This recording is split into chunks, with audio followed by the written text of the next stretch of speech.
लोकसभा चुनाव के परिणामों के बाद एक बार फिर यूपी का सियासी पारा चढ़ा हुआ है। सभी राजनीतिक दलों की नजरें अब उपचुनाव पर टिक चुकी हैं। लोकसभा चुनाव में बीजेपी को यूपी में बड़ा झटका लगा था। बीजेपी मिशन 80 के साथ यूपी में उतरी थी, लेकिन इंडिया गठबंधन ने उसके इस प्लान को फेल कर दिया। इसके बावजूद केंद्र में एनडीए की सरकार बन गई। अब एक बार फिर यूपी में सियासी बिसात बिछ गई है और इस बार दांव पर है राज्य की 10 विधानसभा सीटें, जिन पर उपचुनाव होना है। विधानसभा उपचुनाव में बीजेपी एक भी सीट पर हारना नहीं चाहती है। इन 10 सीटों में से 5 सीटें समाजवादी पार्टी के खाते में थी, तो 3 सीटों पर बीजेपी का कब्जा था। तो वहीं एक सीट निषाद पार्टी के पास है, तो एक आरएलडी के पास थी। आपको बता दें कि बीजेपी का तैयारियों पर जोर है, तो अखिलेश भी चुप नहीं बैठे हैं। वो भी 10 की 10 सीटों पर अपना कब्जा जमाने के लिए पार्टी के नेताओं के साथ मंथन कर रहे हैं। बीजेपी ने अपने कोर कमेटी की बैठक में होने वाले उपचुनाव को लेकर रणनीति भी तैयार कर ली है।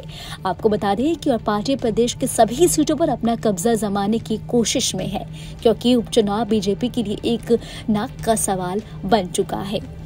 बता दें कि बीजेपी ने चुनाव को जीताने के लिए मंत्रियों को जिम्मेदारी सौंपी है। इसके लिए पार्टी ने अपने 15 मंत्रियों को मैदान में तैनात किया है और अच्छा प्रदर्शन करने वाले उम्मीदवारों की सूची मांगी है।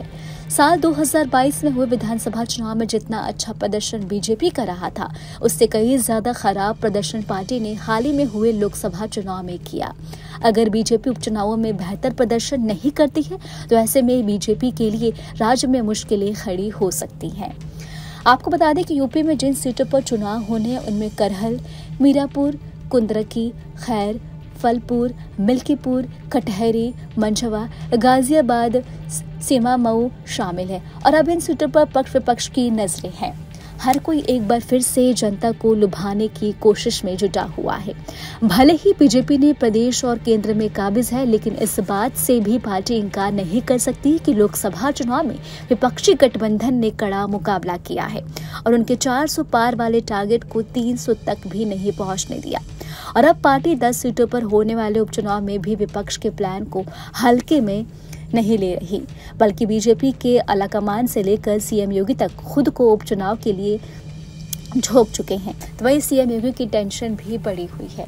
आपको बता दें, अगर बीजेपी उपचुनाव में अच्छा प्रदर्शन नहीं करती है, तो ये पार्टी के लिए राज्य में एक बड़ी चुनौती होगी, जिसके लिए सीएम योगी अभी से मेहनत कर रहे हैं। अब सवाल ये है कि बीजेपी, सपा और कांग्रेस के लिए क्या प्लान तैयार कर रही है जो उपचुनाव में कमाल कर सकेगा।